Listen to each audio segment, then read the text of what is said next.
అందరికీ నమస్కారం. Welcome to our channel purely house wife వంటలు. ఈరోజు మనం నువ్వులు పప్పులు వేసి చేసుకునే చెక్కలు అస్సలు నూనె పీల్చకుండా చాలా ఈజీగా ఇంట్లోనే ఎలా ప్రిపేర్ చేసుకోవచ్చో చూద్దాం. ఇవి నూనె పీల్చవు, కరకరలాడుతూ ఈవినింగ్ స్నాక్గా పిల్లలకి స్నాక్ బాక్స్లోకి చాలా టేస్టీగా ఉంటాయి. బియ్యపిండితో చేస్తాం కాబట్టి చాలా హెల్దీ కూడా. మరి రెసిపీలోకి వెళ్ళిపోదామా? ముందుగా 2 టేబుల్ స్పూన్ల పెసరపప్పు 1 గంట సేపు ఇలా నానబెట్టుకోవాలి. ఆ తర్వాత ఒక బౌల్ తీసుకుని అందులో 1 కప్పు అంటే 250 గ్రాముల బియ్యపిండి, నేను ఇంట్లో పట్టించిన పిండి తీసుకున్నానండి. బయట కొనేది మంచి బియ్యపిండి వాడండి. 1 టేబుల్ స్పూను మైదా ఆ బియ్యపిండిలో యాడ్ చేసుకుని రుచికి సరిపడా ఉప్పు, 1/4 టీ స్పూను పసుపు, అలాగే 4 రెమ్మల కరివేపాకు తుంపి వేసుకోండి. 2 టేబుల్ స్పూన్ల నువ్వులు యాడ్ చేసుకోండి. హెల్త్కి మంచిదే, టేస్టీగా కూడా ఉంటాయి. అలాగే 1 టీ స్పూను కారం యాడ్ చేసుకోండి. నేను వీడియోలో చూపిస్తున్న విధంగా 1 టీ స్పూన్ జీలకర్ర తీసుకుని ఇలా జీలకర్రని నలిపి వేయండి.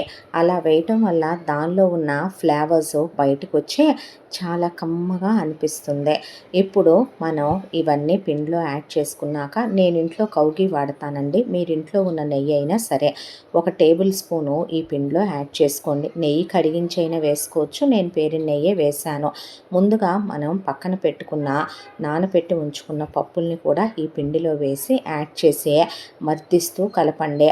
పప్పుల్లో కొంచెం తేమ ఉంటుంది కాబట్టి నెయ్యి పప్పులు అన్నీ యాడ్ చేశాక పిండి బాగా అన్నీ కలిసేలా మర్దించి కలుపుకోవాలి. ఇప్పుడు మనం గోరువెచ్చటి నీళ్లు తీసుకుని కొంచెం కొంచెంగా యాడ్ చేస్తూ ఈ పిండిని మనం ముద్దలా కలుపుకోవాలి. చూస్తున్నారు కదా, ఒకేసారి వాటర్ పోసేయొద్దండి, కొంచెం కొంచెంగా కలుపుకోండి. పిండి పలచనైతే మళ్ళీ చెక్కలు చేసుకునేటప్పుడు ఇబ్బంది అవుతుంది. చెక్కలో నూనె ఎక్కువ లాక్కుండా ఉండాలంటే మా అమ్మ నా చిన్నప్పటి నుంచి చెప్తూ ఉంటారు, మనం పిండి గట్టిగా కలుపుకోవాలి. పిండి ఎప్పుడైతే పలచనవుతుందో అది మనం జంతికలకైనా చెక్కలకైనా కలుపుకునేటప్పుడు నూనె తాగేసి మరీ ఓవర్గా ఆయిల్ పీల్చేస్తే, చూసారు కదా ఇలా నేను చేతికి అంటకుండా ముద్దలా ఎలా కలిపానో. ఇప్పుడు మనం ఒకసారి చెక్కలా ప్రెస్ చేసుకుంటే పగుళ్ళు వస్తుంటే ఇంకా పిండి కొంచెం వాటర్ పడుతుందని అర్థం. కానీ చూసారా, ఎక్కడా పగుళ్ళు లేకుండా మనకి ప్రెస్ చేస్తే చెక్కలా ఎంత చక్కగా వచ్చిందో. మనకి ఈ కన్సిస్టెన్సీలో పిండి కలుపుకుంటే సరిపోద్ది. ఇప్పుడు పిండి పక్కన పెట్టి పిండి ఎలారిపోకుండా మనం పైన మూత పెట్టి ఉంచుకోవాలి. ఇప్పుడు మనం కౌంటర్ టాప్ పైన ఒక ప్లాస్టిక్ షీట్ని శుభ్రంగా కడిగి తుడిచిన షీట్ని వేసుకోవాలి. ఇప్పుడు దీన్ని సమంగా పరుచుకున్న తర్వాత ఆయిల్ తీసుకుని బ్రష్తో మనం ఈ షీట్ అంతా కూడా ఆయిల్ని పల్చగా అప్లై చేసుకోవాలి. చెక్కలు మనం దీని మీదే ఒత్తుతున్నాం కాబట్టి చెక్కలు మనకి త్వరగా వేడి రావడానికి ఈ ఆయిల్ యూజ్ అవుతుంది.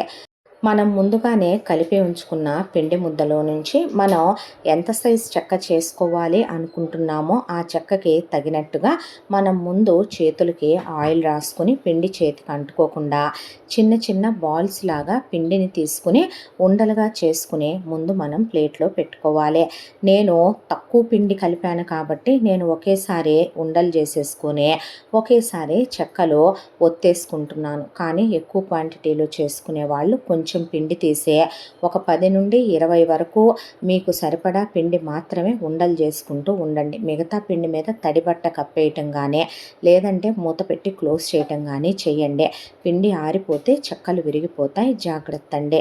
ఇప్పుడు చేతికి నూనె రాసుకొని మనం ముందుగా చేసి పెట్టుకున్న ఒక్కొక్క ఉండ తీసుకుని ఆ ఉండల్ని ఇలా షీట్ మీద పెట్టి చేత్తో ఇలా గుండ్రంగా చెక్కల్లా ఒత్తుకోవాలి. చెక్కలు మరీ పలుచగా ఒత్తుకోవాల్సిన అవసరం ఏమీ లేదండి, సరిపడా మందంలో ఒత్తుకోండి చాలు. మీరు ప్లాస్టిక్ షీట్ మీద ఇలా చేత్తో చేయటం మీకు కష్టంగా ఉంది, చేతులు నొప్పులు వస్తాయి అనుకుంటే కనుక మీరు పూరీ ప్రెస్ ఉంటే అదే యూస్ చేసుకుని అందులో అయినా చేసుకోవచ్చు, అది మీ ఇష్టం. నేను తక్కువ క్వాంటిటీ కాబట్టి, అదే కాక నాకు చేత్తో చేసుకుంటేనే ఆ చెక్కలు చేసిన ఫీలింగ్ వస్తుంది. అందుకని ఇంట్లో నేను ఇలాగే చేస్తాను. మీకు నేను పాత పద్ధతే చూపించాను. ఇలా అన్ని చెక్కలు మనం చేసుకున్న తర్వాత నాకు మొత్తం పిండికి వచ్చిన చెక్కలే ఇవి.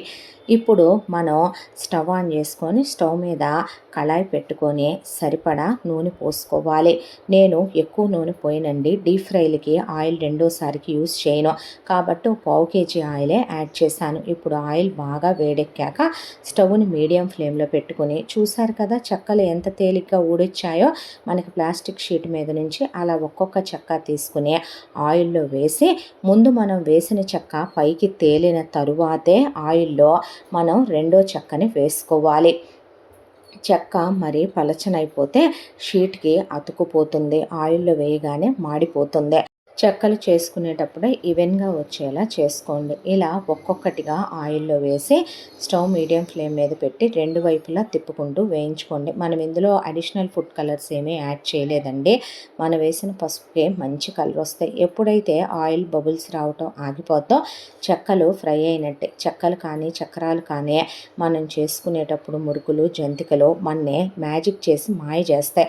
ఆయిల్లో ఉన్నప్పుడు ఇంకా వేగలేదేమో అనుకొని బయటికి తీసిన తర్వాత డార్క్ కలర్లోకి మారిపోతాయి. కాబట్టి నేను ఇప్పుడు వీడియోలో చూపిస్తున్నట్టుగా ఫ్రై అవ్వగానే తీసేసామనుకోండి, కాసేపటికి మనకి రంగు వచ్చేస్తాయి ఆరిన తర్వాత.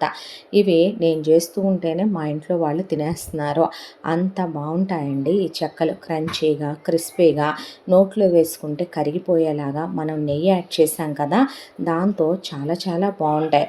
నెయ్యి ప్లేస్లో వెన్నపూస కూడా యాడ్ చేసుకోవచ్చు. కాకపోతే ఇవి నేతి చెక్కలు కాబట్టి మనం నెయ్యి యాడ్ చేసి చేసుకున్నాం. చూసారు కదా మన చెక్కలు రెడీ అయిపోయినాయి.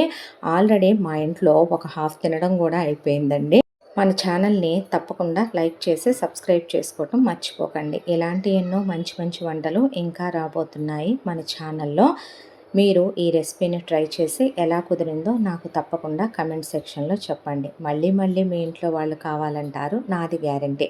మరో రెసిపీతో కలుద్దాం. Thank you.